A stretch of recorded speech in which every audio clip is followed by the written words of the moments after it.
till the day I die.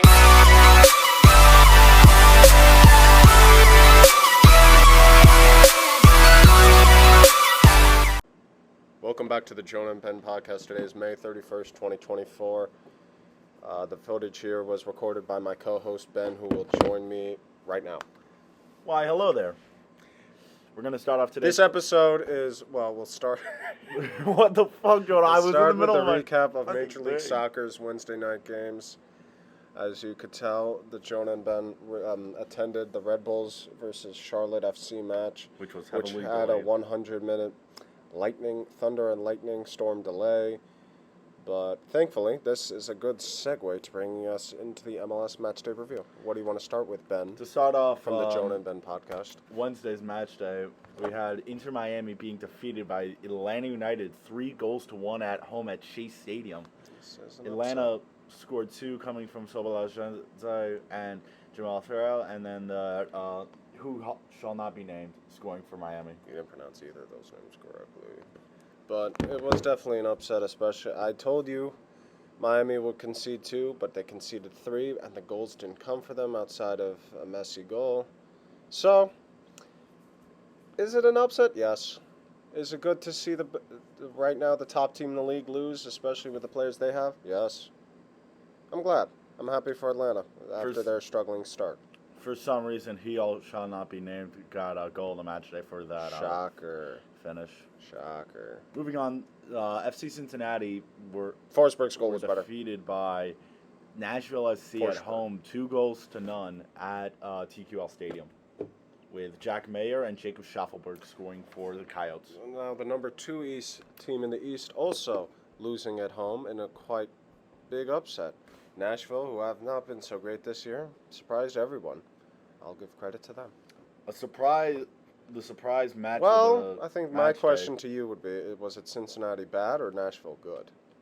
Nashville good. Okay. But the surprise game of the match day was Montreal DC United, which ended up a 4-2 win for the Impact at home against the Eagles, with Ariel Lassiter, Sensor, Ibrahim, and Mathieu Chouanier scoring for Montreal, and Christian Benteke getting a brace for DC. Of course, as you see Max Verstappen pass us.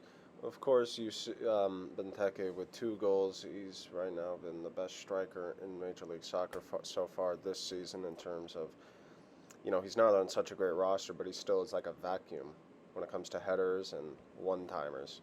But DC is also terrible. They had a red card in what minute? The 46th. So that's a pretty big deal. Of course, it was 3-2 then, but when you're down to 10 minutes, hard to score a goal, which they didn't, and they conceded one. Good win for Montreal at home. Do we consider the Red Bulls game a 7:30 game or later? Yes, it's a 7:30 start, 7:40 really. So 7:40 start. So the New York Red Bulls took on Charlotte FC at home. Really, this game, it took way too fucking long, more than it really should have, but... Not the club's decision. No, it was outside forces. Yep. Ended up as a 3-1 victory for the New York Red Bulls, with Emil Forsberg with a wonder of a first goal, and then a great pass from Lewis Morgan to set him up for his second, and then Andres Reyes also chipping in with a right-footed shot from... A bit of a puck-luck goal off of a corner, yes. And then a consolation goal in the 96th minute for Bender.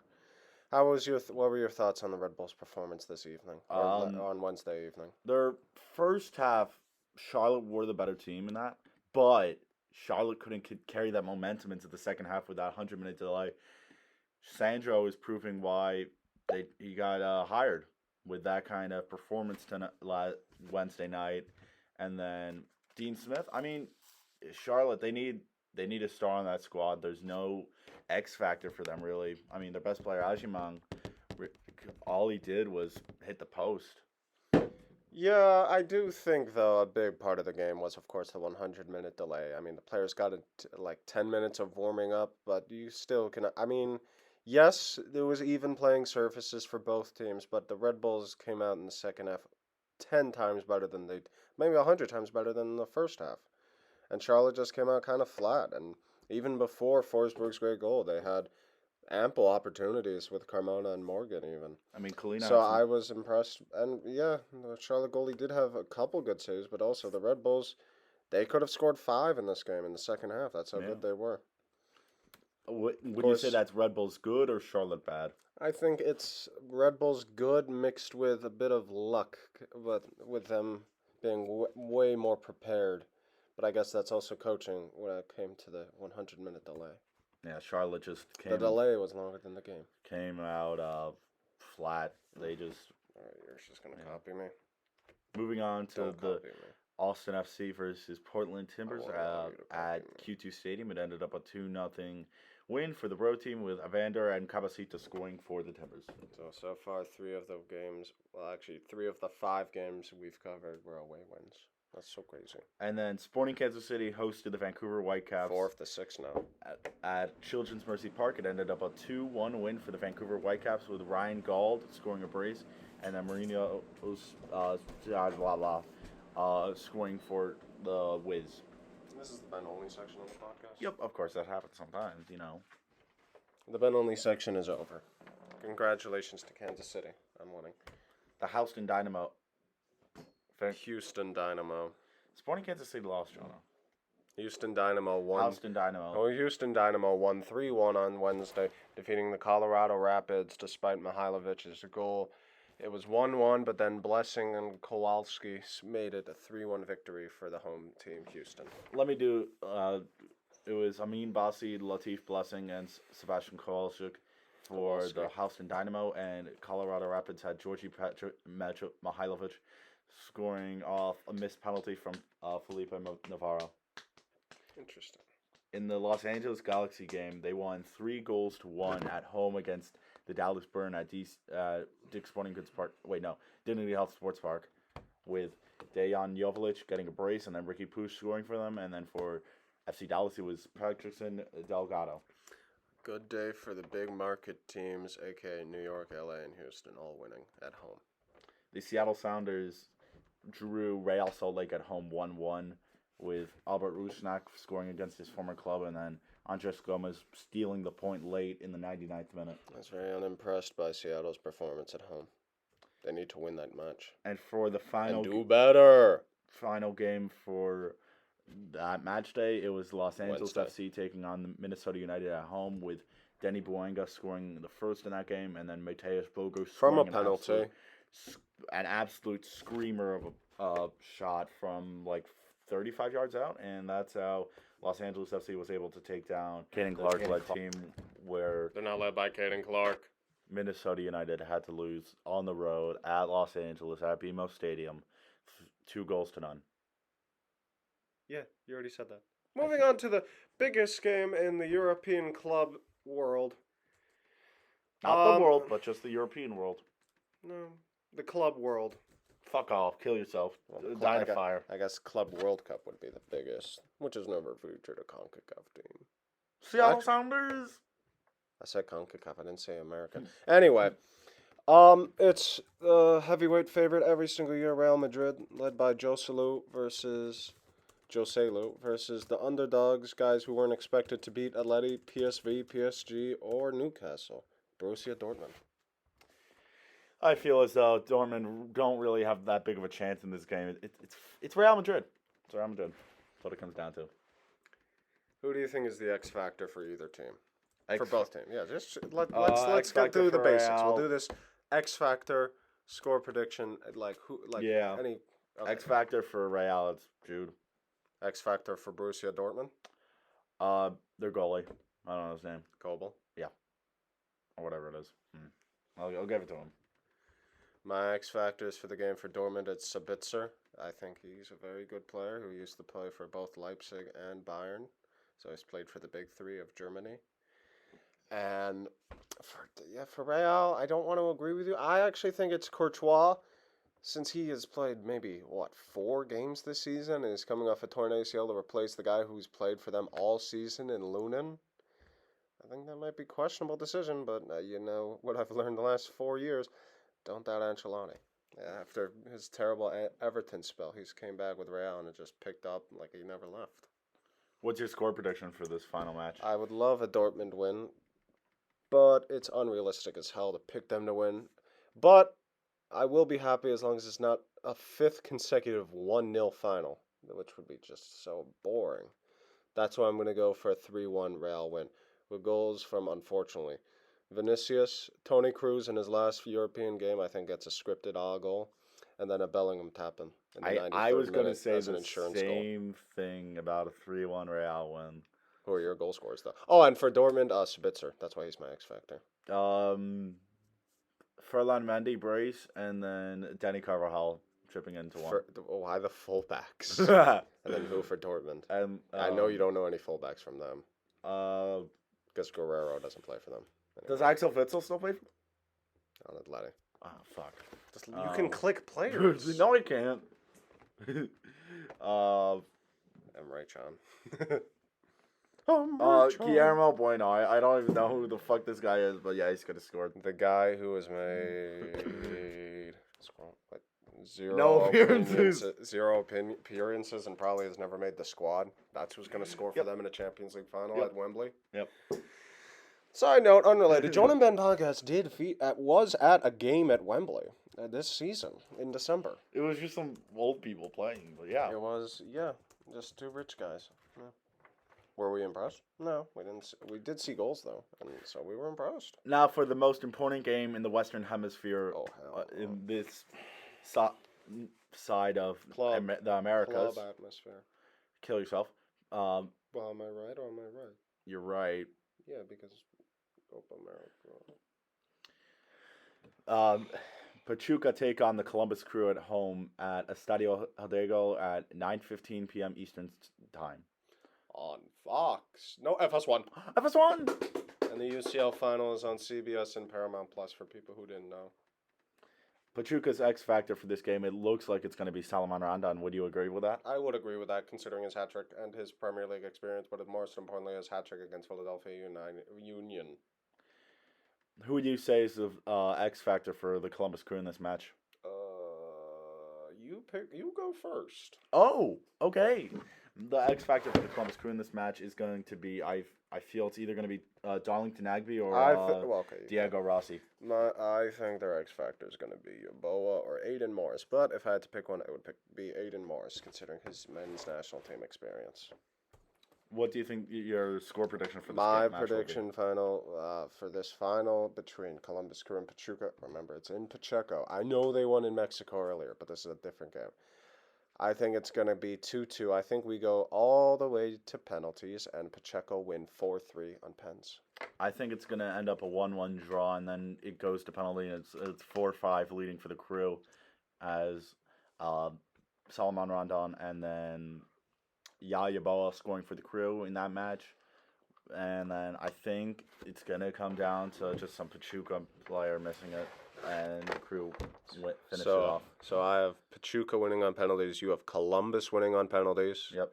I have it being 2-2. You have it being 1-1. For Columbus, I have Hernandez and Aiden Morris scoring. That's why I had him as my X factor. And for Pachuca, it will be Salman Rondon and Javier Eduardo Lopez scoring the left-footed goals, both of them. Wow, Steve. Wonder goal. Did you give up? Yes. I don't know what to talk about now. Fuck the Rangers. It'll be 11 minutes of silence. Would you dig that? That's just like the rest of this video is 10 and a half minutes of silence. That would be funny. Should we do it? Yeah, I'll follow this. Okay. Well, no, I mean, it has to go to 24-22. Oh, I might just start rambling. Do you have any... Should I leave the room? Yeah. Okay. All right. Well, if you can ramble for 10 minutes without saying anything inappropriate, I guess. Just don't say anything you don't want to be on the internet. Let's go, Dallas Stars hockey team. Fuck you. Oilers in 6. Dallas in 7. No, I just want Dallas playoff atmosphere. The best atmosphere in American sports is the Dallas Stars. If you disagree with me, you're crazy. V-Tech. V-Tech. V-Tech.